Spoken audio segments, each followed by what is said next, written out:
Hi hello welcome to women collective.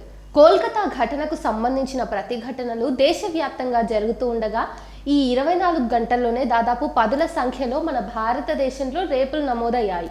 మనదాకా రాని ఆక్రందనలు ఎన్నో కూడా ఉన్నాయి. ఇంకా ఈ నేపథ్యంలో మౌమితా ఆలం అనే ఒక బెంగాలీ రచయిత్రి రాసిన ఒక కవిత రేపు నిన్నెవరో చరుస్తారు, someone will rape you tomorrow అనే ఈ కవిత కన్నీళ్లు తెప్పిస్తుంది. అయితే దానికి ముందు నేను మీకు ఒక జర్మన్ కవి మార్టిన్ నీమోలార్ చెప్పిన వ్యాఖ్యలను గుర్తు చేయాలనుకుంటున్నాను. First, they came for the communists and I did not speak out because I was not a communist. Then they came for the trade unionists and I did not speak out because I was not a trade unionist. Then they came for the Jews and I did not speak out because I was not a Jew. Then they came for me and there was no one left to speak out for me. అర్థమైందనే అనుకుంటున్నాను. ఈరోజు మనం కోల్కతా బాధితురాలి కోసం న్యాయాన్ని demand చేయకపోతే, అలా ఆడపిల్లలు అత్యాచారం కాబడుతూనే ఉంటే, రేపు ప్రమాదం మన దాకా వచ్చినప్పుడు మన కోసం మాట్లాడడానికి ఎవరూ ఉండరు అని మనం ఈ సందర్భంలో అర్థం చేసుకోవచ్చు.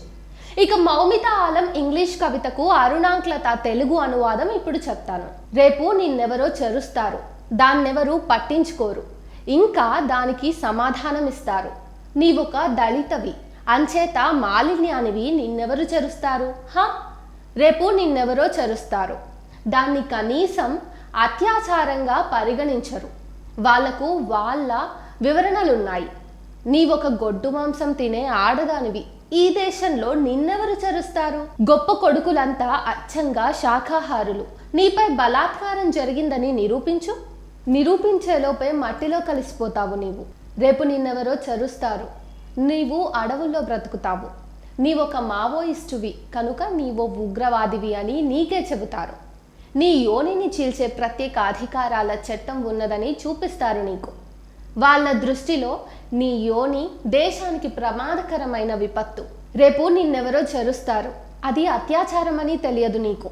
బస్సు మీద డ్రైవర్కి అధికారం ఉన్నట్లు నీ మొగుడికి నీపై అధికారం ఉన్నదని నీకు నూరిపోశారు వాళ్ళు నేర్పించారు నీకు.